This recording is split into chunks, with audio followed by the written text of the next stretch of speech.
Well, I think maybe in a couple of decades when people look back, the thing they will remember from the COVID crisis is this is the moment when everything went digital.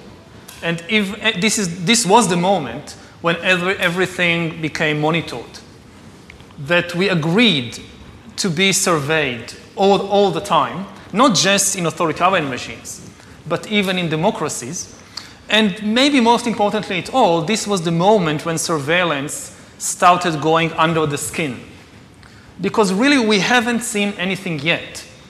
I think the big process that's happening right now in the world is hacking human beings, the ability to hack humans, to understand deeply what's happening within you, what makes you go.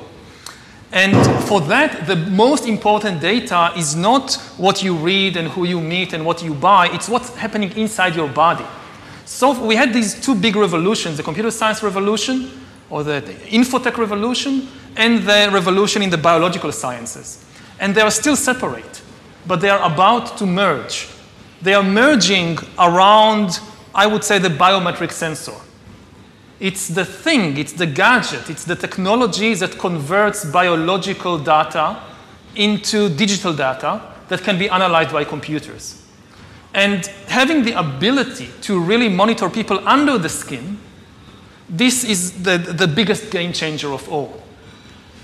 Because this is the key for getting to know people better than they know themselves. I often give the example from my own personal life that I realized I was gay only when I was 21. And I keep thinking about the time when I was 15, 16, how could I have missed it? You know, something so important about myself should have been obvious, but I didn't know.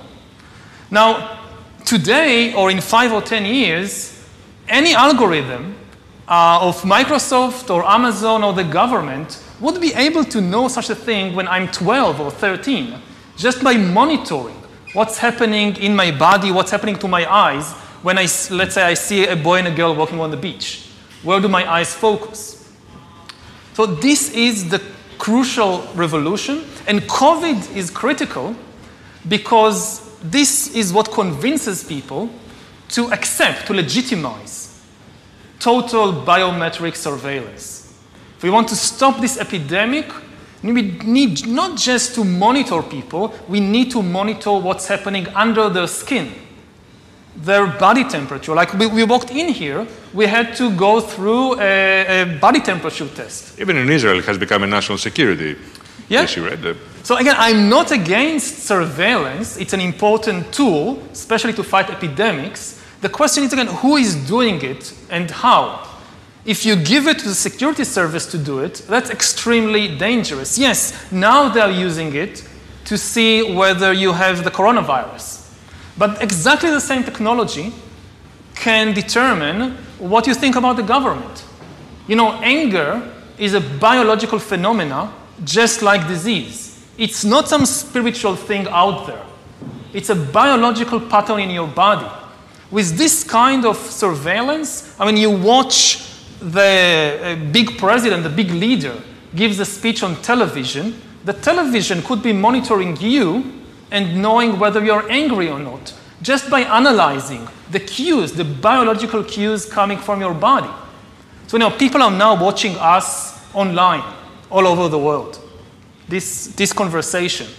Now, maybe even right now, the people who are watching us are being watched and analyzed. And you know, the thing is, it's not just you're now watching this. The thing is, we know that you're watching this, and we also know how you feel. Are you angry about what you hear? Are you frightened? Are you bored? This is the kind of power that Stalin didn't have. You know, when Stalin gave a speech, everybody, of course, clapped their hand and smiled. Now, how do you know what they really think about Stalin? It's very difficult. You can't have a KGB agent following everybody all the time. Even if you do it, he's just watching your outside behavior. He doesn't really know what's happening in your mind. But in 10 years, the future Stalins of the 21st century, they could be watching the minds, the brains of all the population all the time. And also, they will have the computing power to analyze all that.